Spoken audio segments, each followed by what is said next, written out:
now. Okay, so just to give you a little sense of what we'll be doing today, if first we will have Dean Spade present on his awesome work. Then we'll have a little time for Q&A discussion with Dean. And then after that, we'll have some time for discussion amongst ourselves.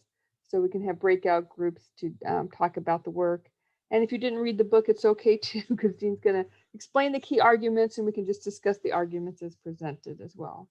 But one thing would be is if in the breakout groups, you will need either ASL or Spanish interpretation there. Either send it to me in chat or maybe indicated on your name. Okay. So without further ado, let's introduce Dean Spade, who has been doing work since the millennium on pretty much everything around social justice issues. Yeah, I actually remember meeting you like 5 million years ago at some random conference in Chicago. I think this is before even the Sylvia Rivera Law Project started, and we were young whippersnappers talking about global oppression and such. But Dean Spade has just done innumerable work through the Sylvia Rivera Law Project, kind of a leading legal scholar now, great interventions in how do you bring together social justice organizing and legal work in an actually revolutionary way. And now has written a very important book on mutual aid, which goes with our topic at hand, creating community care. Like, how do we not just say it, but how do we actually bring it into being? So without further ado, let us welcome Dean Spade and the discussion about his great new book. Thank you so much. Many thanks to the interpreters, thanks to the organizers. I really am a big fan of CAT-911's work. Really grateful to connect with you all more. I'm joining you from Duwamish, Seattle, Washington. And yeah, as Andy said, I'm just going to kind of sketch some of the arguments that might be useful for your conversations as a group. And then we could do some Q&A and then you guys will continue the discussion. So I'm going to share my screen. I sometimes find that slides are helpful for some people to catch ideas. One sec. Great. Okay. Just start that one more time.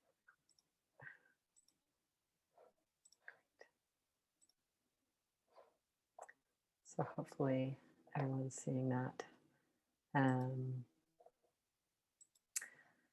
This is an image I like by an artist named Roger Pete with sunflowers that says, "We are all we really need." It says solidarity in the middle. I feel like it captures the spirit of mutual aid and what we're trying to do in our groups, in our communities. Because I want to make this short, I'm just going to give you some background assumptions about how I approach social movement work that we can always talk about more in the Q&A if any of these are new ideas or feel not quite right or just want to talk about them more. But some things I come to this work with include the idea that social change comes from organizing by millions of people, not from charismatic leaders, corporate media coverage, elected officials, courts or legislatures. And that matters because we live in a society that tells us that elites are going to take care of the problems and that we should be pretty passive and just wait to vote or give money to a nonprofit or hope a good court case happens. And the real way that social movements make change is by lots and lots and lots of people organizing in their own communities and having solidarity across issues and populations and having each other's backs and being disruptive and making trouble. And if and when courts or legislatures or the corporate media grab some of our ideas, it's always at the very end and as little as possible to keep things the same. So that's just like why I think mutual aid work, which is in the community, is so much more important than elite facing work, trying to change elites' minds. I also believe that local, networked, autonomous projects grounded in local knowledges are better at responding to crisis and building methods of collective self-determination. So we're often told that like the most important thing is to have a national organization like the ACLU or Planned Parenthood, that like things should be over the whole space of the colonial state, and should be centralized and kind of rolled out in the same way the nation state is rolled out onto this land. Um, and what seems pretty clear to me in terms of the disaster relief we're all always doing in our communities is that the wisdom is actually at the very local level. And so when people do things in the way that makes sense in their neighborhood or with their subgroups or whatever, and then also like learn ideas and get solidarity from other people doing related and overlapping projects elsewhere, we actually produce more safety and well-being and also create the world we need to live in together. And the third thing is just that I believe that starting with the survival of the most stigmatized people is the most pragmatic approach. And this matters because we're told that we should focus on the palatable people often, you know, that like my history in the queer and trans movement, that we should lift up like white gay couples who want to get married and not draw attention to Black trans women who are living on the street. You know, there's been that idea about who should be the focus of the work. And I think it's the most pragmatic to start with people facing the most complex crises, because if we solve it for those people, it inevitably trickles up to the people who have less complex crises that they're facing, but it doesn't trickle down. So those are my assumptions, and happy to talk about them during the Q&A. Okay, so my recent book is about mutual aid. All social movements are made of a lot of mutual aid. We're always directly supporting people in crisis right now while we try to solve the big problems. And mutual aid has been part of my own work in movements for the past 2 decades plus. What I mean by mutual aid is material support to people to survive the existing systems that's tied to collective action, that invites people to collective action, that says, oh, you're facing eviction, let's help you through housing court. And also, do you want to join with other tenants to fight the conditions that are producing all these evictions? Do you want to join a housing justice movement? It's that kind of work that invites people to do root causes work and also provides immediate support. Mutual aid is really important because it's a way for people to politically participate that's based in care and action. So like I said before, we're encouraged to just like post something on social media that says we care about poor people or people at the border or whatever, or, you know, kind of brand ourselves as being interested in this or follow it in the news, but we're not encouraged to participate in changing things right now. And so mutual aid is, for most people in most movements, the on-ramp in to deeper political participation, like thick participation, where you're actually working with other people on stuff that you care about, not thin, like passive observer approach. And mutual aid projects like just build actual safety and well-being, right? Like the systems we live under now, the prison system, policing system, border enforcement system, the systems that produce corporate wealth and ecological disaster, these create the crises we're living in, right? They say they're going to solve our problems, like that having a strong border will make us safe or wealthy, or that having standing army of police in the streets of our cities will make us safe. We know, of course, that it's the opposite. So our job is to actually make safety and to actually make survival. And mutual aid projects are the part of movement where we are practicing that and doing that. And also, mutual aid is essential for preparing for disasters, right? Like for the rest of our lives, we're going to be encountering more heightening crises and disasters because of climate change, the housing crisis, the ongoing crisis of white supremacist colonial policing. Like this is where we're at. That's why we're all here. We feel that urgency. And so we're much more prepared for disasters when we know each other, when we know how to make decisions together, how to share things, how to work with other people to solve problems. Like that's what mutual aid is gives us the capacity for. Really important distinction that mutual aid is not charity. Charity is a huge idea in our society, a huge structure. I think in US society, charity has its roots in Christian European practices, in which like rich people gave alms to the poor to buy their way into heaven, kind of thing. Today, still, charity is about like kind of good PR for rich people and corporations, like, you know, people who are benefiting the most from global extraction and exploitation, then can like put a happy face on it by giving crumbs, right? When you think of charity, I want you to be thinking of like social services agencies and like also like government programs like you know, general assistance, like, you know, social security disability, like these kinds of programs either run through nonprofits or through the government that have a lot of like strings attached. Like you can get this if you're sober, if you're documented, if this is program is just for people with kids, this program is just for people who are willing to take these classes, you know, this kind of like idea in charity that the government or the nonprofit like knows what, you know, the philanthropists behind the nonprofit know what interventions need to be made on poor people that include surveillance and control to fix the poor people. So the idea in charity is that if you're in crisis, something's wrong with you, right? Which we believe that if there's a crisis, something's wrong with the systems that produced anybody being homeless, anybody being poor, anybody being without healthcare, et cetera. And because of those eligibility criteria, like only for sober people, only for documented people, only for people who don't have a felony, you know, that that mechanism in charity is all about identifying who is the deserving poor and leaving out the undeserving poor.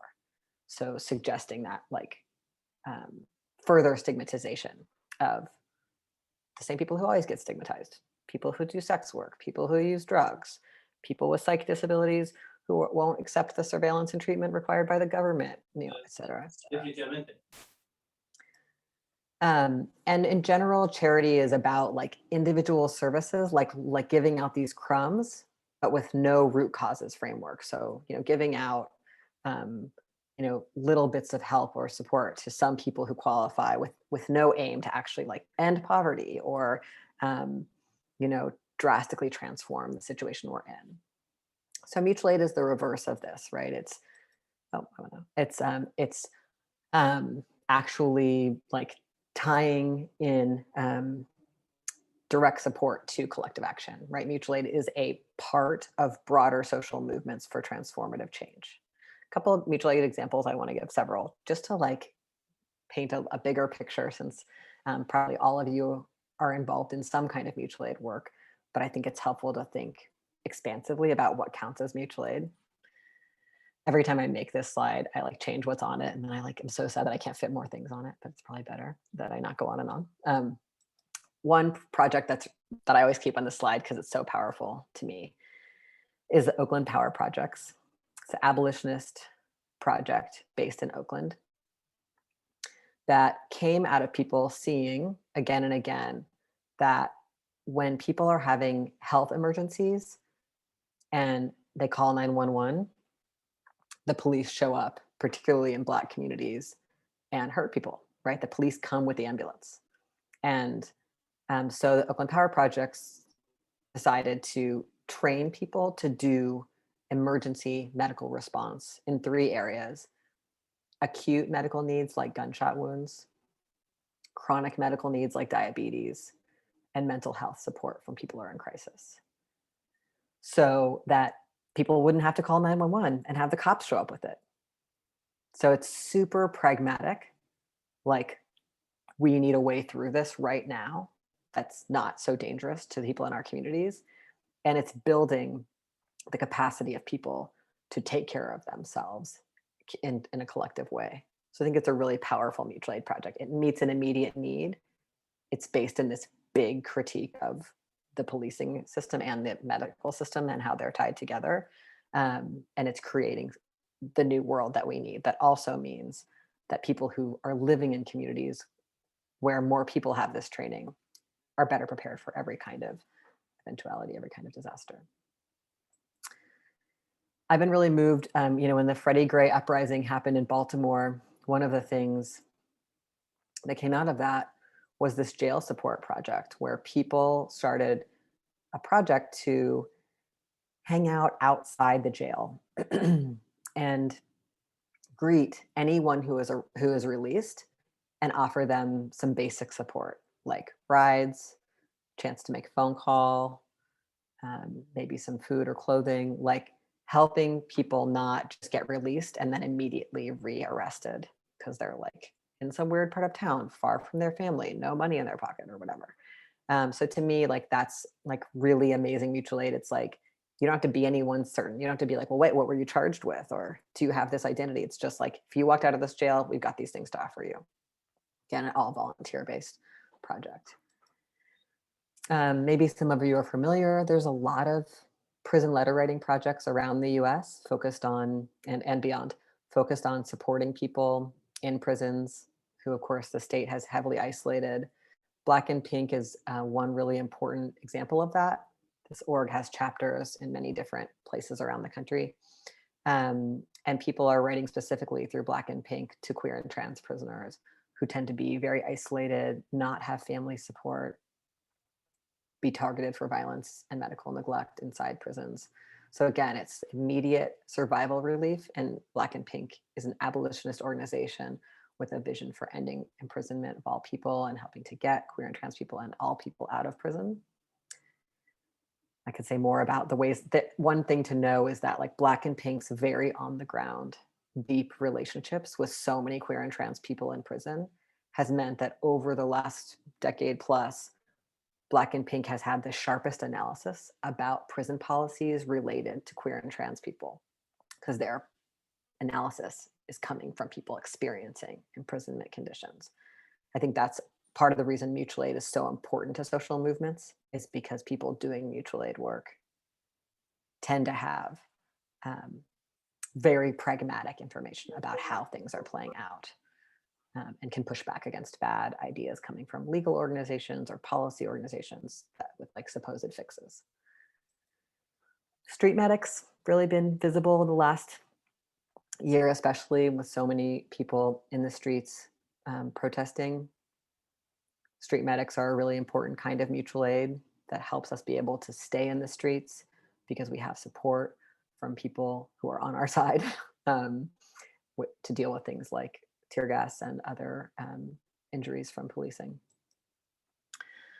There's so much to say about this, but a really important kind of mutual aid that I think is deeply related to CAT-911's work is all the work of trying to actually solve violence in our communities without the police. So whether that's prevention work that people are doing in communities, like healthy relationship skills for teens, or support for people who are isolated and skill building around conflict resolution, or whether we're talking about holding community accountability processes when harm has happened, or whether we're talking about trying to build assessment in community about why a harm keeps getting repeated and what we can all be doing to shift the conditions. All of that work is mutual aid work. It's about immediate survival support in the systems we're living in now, with a deep analysis about what we need to see shift. I wanted to lift up defense campaigns, long history of people rallying around folks who are being criminalized, and Survived and Punished is a great place to learn more about some of that right now. They do defense campaigns, among other things, for women and queer and trans people who've been criminalized for defending themselves against attackers and abusers. I just wanted to name, there's so much work people are doing now to like block cops from getting at people, and also to block ICE raids, to surround people who are who ICE is trying to arrest. That is also mutual aid work. I want to always include that bolder work alongside the beautiful work we do giving out water and tents and all the things we're all doing. And then, of course, there's so much to say about disaster relief, and the ways in which people have supported each other with when people are being displaced by fires in California, when people are, being displaced by hurricanes, when people are living without power. I mean, FEMA shows up really late and offers people things like loans and only for homeowners. It's like it's us. It's people who are already there who actually support each other with the basic needs. A few key principles around mutual aid, and I'm going to stop soon so that we can go to Q&A.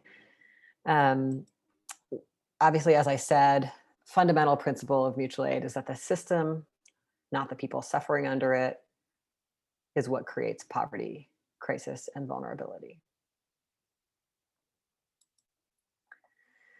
Mutual aid also is about a commitment to the dignity and self-determination of people in need or crisis.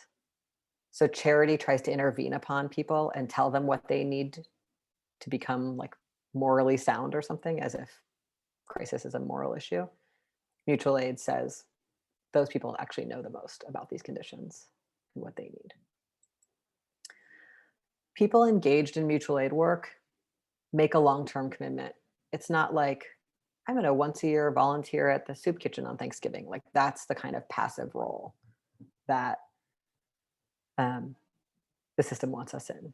People who do things like build a jail support project or a defense campaign, that's like long-term work. Like, we're going to get into the weeds about how this system is hurting people, and we're going to keep showing up and find out how we can show up better, and we're going to reconsider our strategies when we learn that it's leaving some people out, that kind of thing. A lot of mutual aid work is about having open meetings and letting a lot of people join. As I mentioned, most people join social movements through mutual aid. And the kinds of crises we're dealing with when we have mutual aid projects are really big. There's a lot of need. And so we need a lot of people to be joining our movements and to be doing mutual aid work. Doesn't mean we need all mutual aid groups to get big. It can actually be rad to like then split and be like, oh, we'll do 2 neighborhood groups, manageability around that. But we just want lots of people coming into this work. Sometimes you might be doing mutual aid work where you have to do something illegal and you're going to keep it more secret or whatever. But for the most part, most mutual aid work really should focus on lots of pathways for new people to join. When we don't do that, we get a few people burning out. Mutual aid work centers political education. So that's both the inherent political education that comes when you're like, I'm fired up and this thing happened to me or it happened to someone I love and I want to help and I want to make a change. And you get there and you find out like, oh, there's more dimensions of this than I knew. Like, oh, I really care about kids at the border. Wow, I think I care about adults too. And wow, I never knew like the specific harm that happens to people with disabilities going through this border enforcement system, or no one ever helped me think through how this is for trans people. Like political education emerges whenever you work in groups on complex issues because there is lots of difference in all of our groups. And so there's more solidarity to build. Most mutual aid groups also choose to do political education, like this workshop, like let's think about stuff together. Let's get stimulated about what are the other similar kinds of resistance that people have tried in the past or are trying somewhere else. Let's do a disability justice workshop. Let's do a workshop where we think about how our work ties to climate justice. Like this, how can we keep building out our solidarity? How can we go deep with what we're doing and also show up in a lot of other places? Like, let's all go to the transit riders, protest together, even though we're focusing on the jail support project. Or, how do we make this a networked, complex, big resistance while we also get into the weeds on things that will specifically be impacting people in our communities? To do mutual aid work, one of the skills we need to build that's really hard in a society that's super like right and wrong. If you make a mistake, you're thrown away, is learning how to have more humility and willingness to accept feedback and also to give feedback. So a lot of, if we're working in groups, especially in mutual aid groups where most people are unpaid or everybody's unpaid usually, we got to figure out how to work together, not just by like bossing each other around or, you know, being bossed around. We've got to figure out how to like hear each other, say when something's not working. Like, how do we stick around? It only works if we're actually able to like learn from each other and influence each other. So it's a pretty big deal. A lot of groups I work with actually do workshops on like feedback. Just learning like, when did I get feedback and how was it good? When have I had difficult, bad experiences with feedback, like at jobs or school maybe, or how would I like to receive feedback? How would I like to give feedback? Like stuff that we just often haven't had enough chances to talk about together. For the same reason, to do this work long term together is to encounter conflict. Like we have differences. It's okay. Like every single group goes through conflict. Every relationship goes through conflict if it's deep, like if we're doing stuff we care about and if we're doing stuff with people we care about, conflict will happen and it's not a bad thing. And so learning how to like actually move through it instead of just throw people away.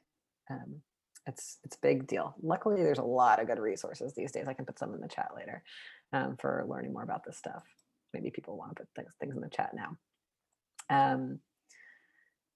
Mutual aid projects tend to really value transparency. Like when you think about, it's like the opposite of like corporate stuff or nonprofit stuff where you're like, well, where did that money go? And whatever, like mutual aid projects tend to be like, we really want to know, people in this group and other people need to know like how we make decisions. Was a decision made?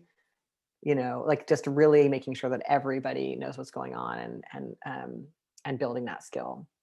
And then really valuing that everybody can fully participate. So instead of like one person knowing all about the money, if there is money involved, but everybody else not knowing, or one person holding all these relationships, like really, and this is hard because we live in a society where most of us have practiced the other thing where like decision making gets concentrated with one or just a few people. So we have to really work on this, making sure that everyone can participate, or that if there's stuff that some people don't understand, time is taken to make sure that they know enough about it to help actually co-govern the group. And really, mutual aid is about building relationships. Like if we're trying to build movements with tons and tons of people in them who are connected to each other and who are building capacities to resist, we don't want to like just give out cash. Like that's, I think, a thing that's been interesting during COVID. A lot of people have coordinated to just do online stuff that transfers cash. That's great. Obviously, like let's give away cash as much as we can. But I think a lot of those groups are also thinking, how can this be building resistance too? How can it be deepening? And so that there's relationship building between all the different kinds of people participating. And I think there's a big trend towards more and more mutual aid groups and political groups of all kinds moving towards consensus-based decision-making rather than majority rule. So definitely not like the nonprofit model where it's just like the executive director is going to decide everything, and also not majority rule, because like if we're in a group of 20 people and only 3 of us are people who use wheelchairs and then they get outvoted on something related to access, like what was that? Or if only 3 people are parents, like we don't want to just outvote people because then they might just leave the group. We want to actually take the wisdom from everyone in the group and come up with the best possible proposal that everyone in the group can live with, rather than just kind of steamrolling people, So it's not about winning, it's about keeping everyone. It's a really different idea. And it's also about this skill, which I think we're mostly missing, which is how do I desire other people's participation? How do I bring the proposal and I actually want to hear that other people in the group say what they would do differently or what they'd like to see, because that'll make the proposal better and it'll make everybody enact it and implement it rather than just wanting to get my way, right? This is a pretty big skill that I think people are practicing in mutual aid groups. I just want to finish by showing you some pictures. This is from last summer when there was a police free zone that happened in Seattle, really close to where I live. And so it was like I'll show you more pictures of it, but it was like, the cops left the precinct and people were spending time in this park together and on the streets around it. And it's really beautiful. And the thing that what you encountered when you got there was mutual aid tents. Like that is how people, and so many people came to that area. You know, I met people who like drove from Idaho and Montana to like join the movement, have never done anything like this before. And what they encountered was mutual aid tents. Like that's people's first contact. That's where you're like, oh, what is this place? Oh, here's a place I can go and someone will talk to me. So this is the park that was in that zone, that is in that zone. And you can just see in the back part of the picture, the top part of the picture, there's all the small individual tents of people who were living in the park, and also those beautiful little community gardens that people made that wouldn't usually be allowed. And then in the bottom part of the picture where there's the ball field, you see those square tents all along the edges that were giving out food and water and clothes. And you know, you get a haircut, you get your nails done. There was mental health support. It was really cool. And then people stayed there for a while, and then the cops, you know, raided it and evicted people. But there remained an encampment of unhoused people in a small part of the park for quite a while. Then in December, they decided to raid it, the Seattle police. And people did this beautiful mutual aid act. The unhoused people and their allies built barricades around that part of the park. These are the barricades. More barricades here, you know, to fight back against the sweep. And of course, the city of Seattle spent untold millions of dollars to fill the park with militarized police, and they kept them in the park for a really long time, and they raided and evacuated the people. But this, I think this part, we're going to be seeing a lot more of this kind of bold, like defending each other against the police, because of course the housing crisis is so bad and worsening in our communities everywhere I go, and everywhere I talk to people, and as is so many other crises. Similar thing happening in Philly. This is from last summer. And also this was part of a bigger fight. This is also Philly, this picture. People fighting to force the city to let people have, let people use the city's empty housing. And they actually won, I think, 50 units. And they also squatted some of those units for a while. Really interesting fight to look at in terms of like very bold mutual aid. This is Moms for Housing in Oakland. They took over empty houses. You can see the moms in the bottom right, and then their allies outside guarding the house at night from the police. Really beautiful. I know that similar things have been happening in Southern California. This is just a picture of the police who came to raid them. Just wanted to include it because I think we see the stakes of the fights we're in, and the stakes around these mutual aid tactics here. Oh, I had to include LA, Street Watch LA, doing charging stations in Echo Park and other parts of the city for unhoused people to charge devices so they can have communications. This is January 2020 in Echo Park, people blocking the sanitation trucks that came to raid the encampment. This is also January 2020. So people really succeeding in protecting the encampment for more than a year. And there was a lot of amazing mutual aid done in the encampment there, showers and food and so many things. And then in March 2021, LAPD spent over $1 million to raid the encampment. I'm going to stop sharing, and I would love to have a conversation with folks about what you are thinking about. And I think maybe we'll just go till something like 3. Is that right? And then you guys will go into the discussion without me. Is that right, Andy? Yes, thank you so much, Dean. So here's the process. If you want a question or a thought, put it there, but you don't want it to be attributed to you, then you can just put it in the chat and I'll mention it. If you want to speak, then just put stack so I can call on you. And to give everyone a chance, I'll just ask a couple questions. Actually, there's one question already. Could you spend a little time highlighting groups that do workshops on feedback?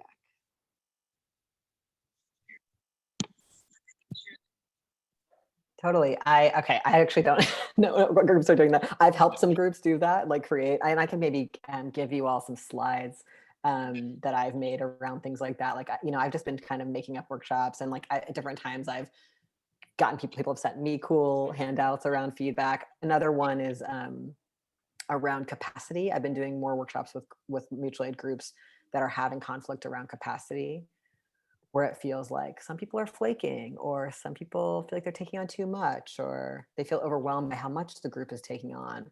And so just trying to do workshops where people build more skills around how to talk about like what they're taking on, what other people are taking on, um, how we want to communicate with each other when we thought we could do something and we can't. You know, making sure everyone feels valued, even though people have different capacities. I can share some of those slides. I'm going to dig around for a second and look, but I'm willing to hear more questions too while I dig. Can you say a little bit more, say, on feedback if you do the workshops? Or I mean, you can't do the whole workshop. Are there any 2 or 3 principles that are helpful for people to think about?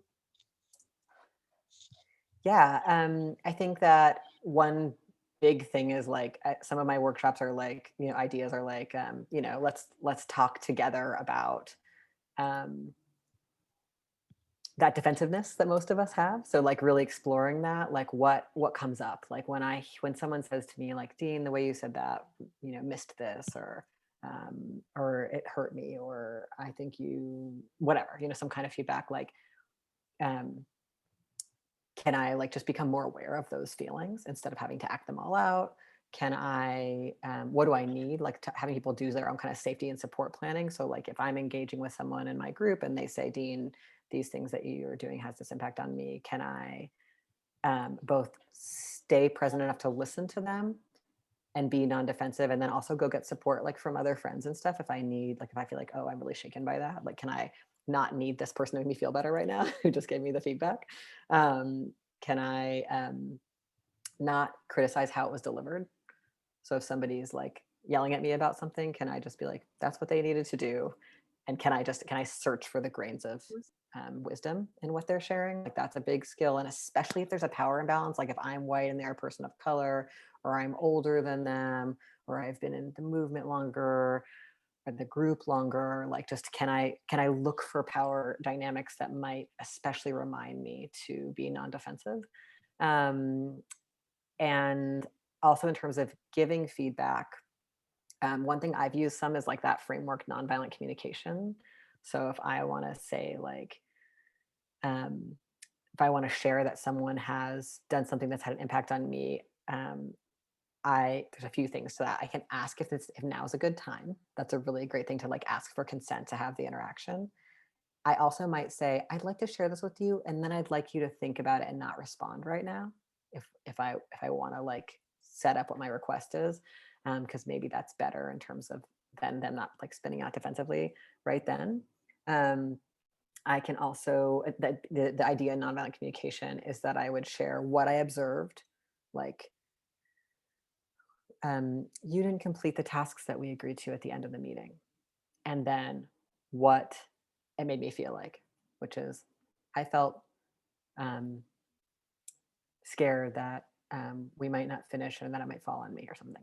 And the idea there is that you don't say like you never complete your task. You never say always and never. You don't make these sweeping generalizations. Like you're irresponsible. You don't make sweeping generalizations about someone. You just say what I observed and how it made me feel. And there's a list of feeling words that you can find in the nonviolent communication literature, which is helpful. So that you don't say like, you know, like um, you actually use a feeling word and not a blaming word. Um, that has been useful. And then maybe set up another time to talk about it more. Um, Even just like in the workshops, just like talking to people about how do you like to receive feedback and having each other hear it so that A, we can see that it's different, that it's okay that not everyone's the same. And B, we can find out like, oh, a lot of us don't like X or Y. Like that can just be helpful to find out more about the culture of our group. Like we just all like can learn a little more about like other people besides us. And also a lot of us haven't even ever thought, how would I like to receive feedback? Once we know it, we can like tell our friends and family that, or anybody else in our group. And that can be really useful. Like finding out that someone processes slowly and really wants time after that and isn't ready to talk about it, or finding out that someone really like you know they their meds run out at 4 in the afternoon, and after that is a really bad time to have a serious conversation, whatever, you know, like whatever our specific needs are. So the workshops are a lot about that. It's like self-awareness around what I need, building my capacity to have a strong feeling come up, but not have to act it out on the other person, seek support for it, and try to preserve the connection. Thank you so much. Another question that's come about is they're curious about consensus processes that center those who are most impacted by a decision. Yes, I've seen different things happen with that. Some groups do caucuses so that you, like, let's say in one group I was in for a long time, we had a white caucus and a people of color caucus. And so that if there were decisions that were breaking down along those lines a lot, or it felt um, like racism might be shaping the divides, or that white supremacy was really central to how the decision making was working or not working, we would often go into different caucuses, and the people of color caucus could also like have the discussion just them, and also make requests of the white caucus about the process, or just have space without the white people. Could be useful. And we also sometimes would do like trans and not trans, or various other caucuses. I've also seen groups do fish bowls. Like, we're just going to have like just people who are women and femmes are going to sit in the middle, and they're going to talk, and everyone else can just listen. Even doing progressive stack, like we're going to call on these kinds of people first, like all those things that can be a little bit like recognizing that certain people have a lot of skin in the game, or a lot of wisdom, or might be impacted by the way the conversation is playing out. What's like, we want to have our awareness, we want to be looking for power dynamics in our groups at all times, because they're there.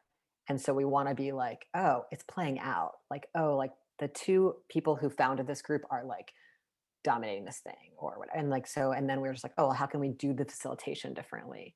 And so, yeah, I think facilitation is like central, like actually like trying to build skills around facilitation, being creative with facilitation, like not just always having just like an open discussion, but instead asking the question in particular ways, or putting people into small groups. Obviously, like, we want people to consent. We don't want to like have one facilitator like, now I'm putting you all in caucuses, and people are like, wait, I don't know. There's, we need there to be a process where people get to consent to how the facilitation is going, at least to some degree, but maybe that person surfaces the idea in a prior meeting. Yeah.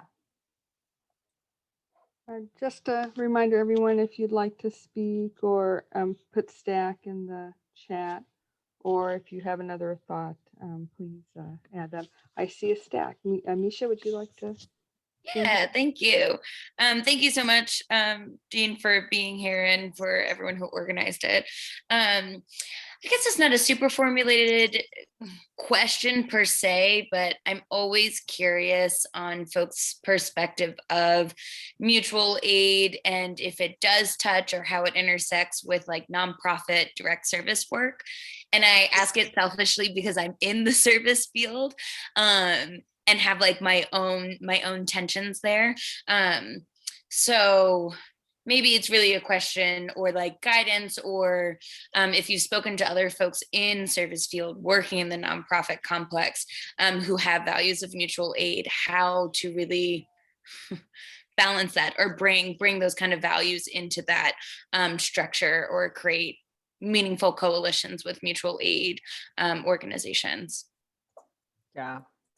That's a great question. And I've done work also, like service work in nonprofits, and felt that. And I work with a lot of people who do that work. I think that most of us, when we're doing that kind of work in nonprofits, we're seeing the limits. We're seeing either the eligibility criteria, or we're seeing like you're not allowed to give people money, or like something, right? So I think one thing is, if we're really connected to mutual aid work in the area, we can redirect people who are going to be rejected from the nonprofit or not get what they need. So that's like really good, because the service orgs might have a lot more people contacting them, because their like number is more circulating, or they have a longer history or whatever. So like having that connection for people who are being like left out. I think also in service work, you just like have to break the rules. Like if you care about liberation and mutual aid, you're just like, how can we lie enough for you to get what you're supposed to have?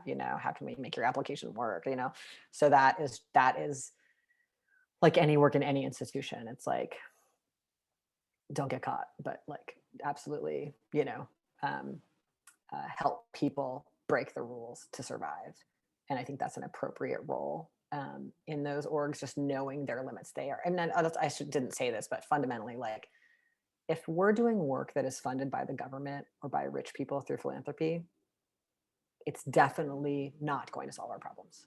Like, it is designed to keep things the way they are. They are not going to pay for their own destruction. So it doesn't mean nothing cool could ever happen in a nonprofit, but like, that's not what it's for. And so we just have to kind of like, be strategic. Like, I've worked with people who've like taken over a nonprofit and like changed it and made it abolitionist or whatever. It's people, sometimes that's the right thing to do, is like, if there's enough people in the group and there's enough energy to like try to get rid of the worst qualities of it, but it's still going to have the same nonprofit dilemmas about funding and stuff. But sometimes you can make it do a better thing for a while. I've seen people do more like, let's see what we can get out of this nonprofit. I've seen people go toe to toe with a nonprofit, like head to head, and be like, you have to stop doing this thing that's hurting our communities, or taking this stand that's wrong. So I think I think it's just like proceeding as if we're very suspicious of what is possible inside that container. And this relates to just the question of like, should mutual aid groups take funding? And I think for a lot of groups, it's just about having a really realistic, pragmatic conversation about that. Because a lot of groups fall apart when they take money from like institutional, not like little individual donations, but even with individual donations, a lot of times conflict emerges because we're all pretty weird about money. Yeah, I did a recent workshop with Barnard Center for Research on Women about handling money, but we created this chart, which you can find online, or maybe I'll try to find the link. Maybe somebody else, if anybody else wants to help find a link, it's like called Handling Money for Nonprofits, BCRW. But that, sorry about the dog barking. But that workshop has a chart about sort of some of the dilemmas and issues that might be useful for groups that are thinking about that question. So I think we're getting close to the end. So I have another question. I'm going to blend it with my question, kind of for CAT-911 specifically. So one question is, how do you intersect kind of mutual aid online work with mutual aid in-person kind of work? And then my question is, so CAT-911 is focused on a lot of local teams that are developing community care systems from a disability justice lens, so that people, one, to respond to crises so you don't need to rely on 911, but two, creating systems that stop crises from happening in the first place.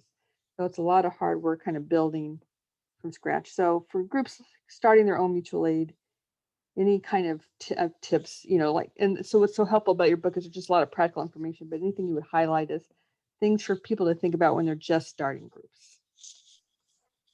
Yeah, I realized that I shared those slides and it says the group name. I'm not going to mention what the whole group name is, because that's those people's like own business that they filled out the slides with. But anyone's welcome to just take my slideshow and like use any parts of it and empty out copy the slides and empty out the information. I would say that the main things that I think that like groups that are trying to start out different kinds of work should do, like, one, the reason I put that group culture chart in the book is because most of us, like, living in this like capitalist, white supremacist colonial system, we're real like external focused. We're like, how many tents did we deliver? How many groceries did we deliver? How many, and we don't do enough work around the culture inside the group. So just even having regular conversations in our groups, like, what's the culture like in this group? And using the chart to look at it and be like, oh, are we more flaky, or are we more perfectionist? Are we more, just like talking about that together and being like, we all want it to be a little more like this, or we all really love that it's like this, can help. And also having that regularly, even when new people join, so that people can be like, I found it really welcoming, or I didn't find it welcoming. And so we can find out too, like, how our culture strikes new members. I think that's really useful, just like to make sure we don't ignore what's inside and only focus on what's outside, which is kind of like basic feminist intervention, but it's just can't be said too many times. And then the other thing is, decision making. That's where a lot of groups fall apart, is conflict around decision making. So just trying to actually have a plan around how we make decisions, which can change at any time. It's always provisional, but that's why I included that decision making chart. Just like some kind of like, we know that this subgroup can make decisions about this thing, or we know this has to go to the whole group.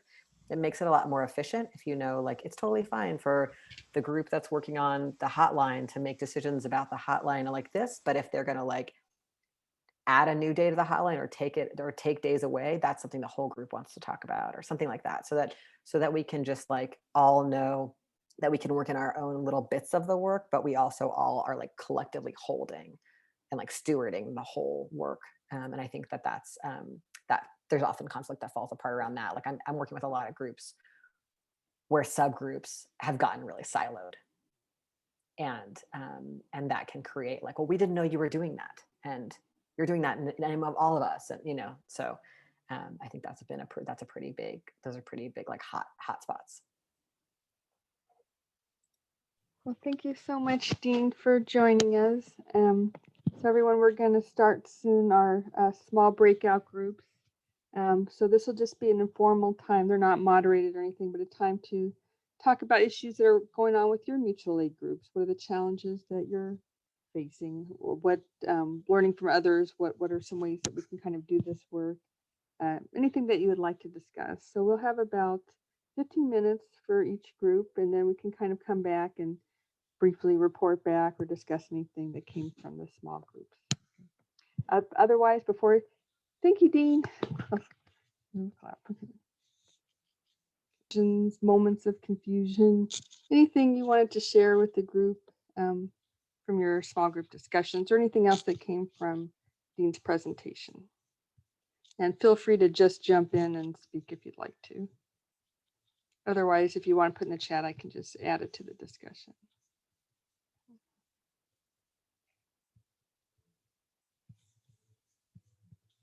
Any thoughts people would like to share?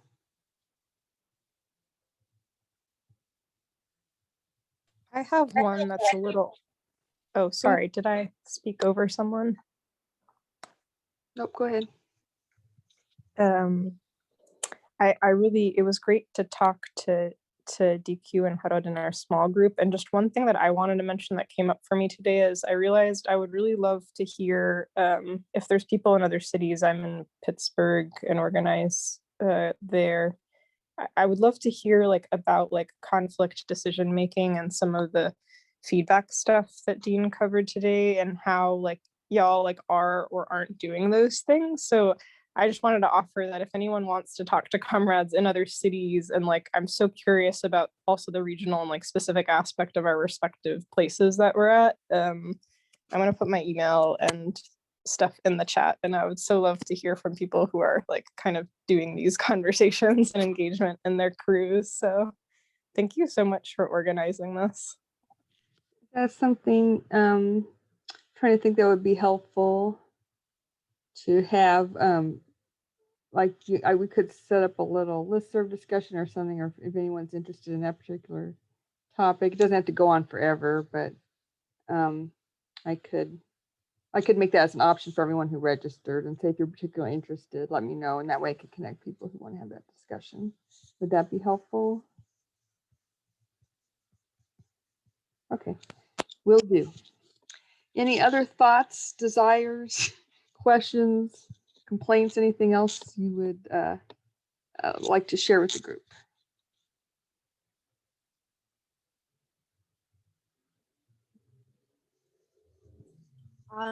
I just wanted to share that it was really nice to get to connect with folks who are doing the same work. It was really enlightening and also really great for sharing resources and also sharing same concerns. I definitely found some solidarity in that, and also I'm looking forward to staying connected. So I've thrown in my info into the chat if anyone's looking to collaborate or continue to have conversations of conflict resolution. I think it's always good to continue conversations to navigate. So yeah, I think I really appreciate the time that I had with MJ and Bridget. It was really, really great. Thank you so much. Any other thoughts?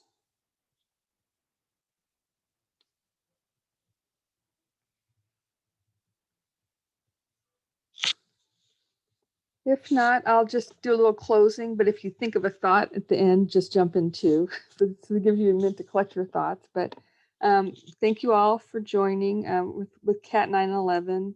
I think if you register, we can just add you to our mailing list so you can stay connected with our events if you're not already connected. But we're in the middle of Create Community Care Week, and we have different events coming up. Wednesday is just people focus, putting on Instagram, social media, whatever. It could be a little video, a picture, statement, anything about Create Community Care using that hashtag Create Community Care. Thursday, we have a Twitter conversation on the topic of Create Community Care at noon Pacific time. And then Friday at 2 p.m. Is it 12? I don't remember. Anyone remember? Dama, do you remember? Because you're on the session. Which Sorry. one are you asking me about? The one on Friday. I believe I will tell you right now. Oh, it's 2. It's 2 o'clock. Okay. Wait, So I 2 wasn't- p.m. we're having a spotlight on CAT-911 teams, particularly Long Beach and Riverside, but other teams that are in the middle of creating their community care systems as alternatives to 911. So they're not, it's not presented as, gosh, we know everything and here's the things, but here's, at least you can see the work in progress and kind of discuss how things are kind of going on the ground. So if you check Instagram, Twitter, you can see all the links for our events. Otherwise, I'll just put our email. And if you have any questions or things you want to get involved in, or you're interested, particularly in Southern California, if you're interested in being a part of a team in your area or even starting a team in your area, you can contact us for more information. We're open. Does that make sense? Whoever wants to end global oppression is welcome to join. We're figuring this out together. It's kind of based on a philosophy of collective wisdom, learning together, making mistakes as we go along, and kind of doing our best and seeing what we can kind of come up with together. And thank you again to the interpreters and the closed captioning. We'll have this available later so you can share with other people who didn't get a chance to watch it. And I'll try to also include the links in the chat, maybe on the YouTube. We'll do that so you can see the links that Dean was sharing more easily. Okay. Any other last thoughts before we end for today?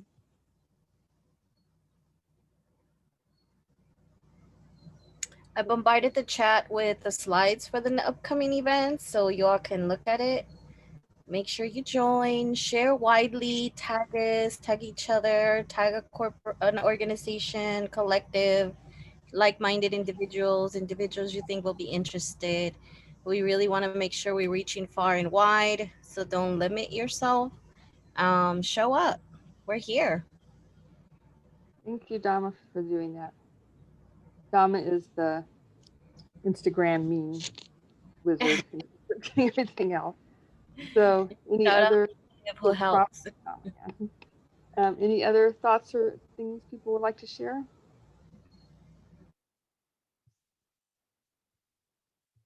If not, have a great day and let's create community care together. Bye.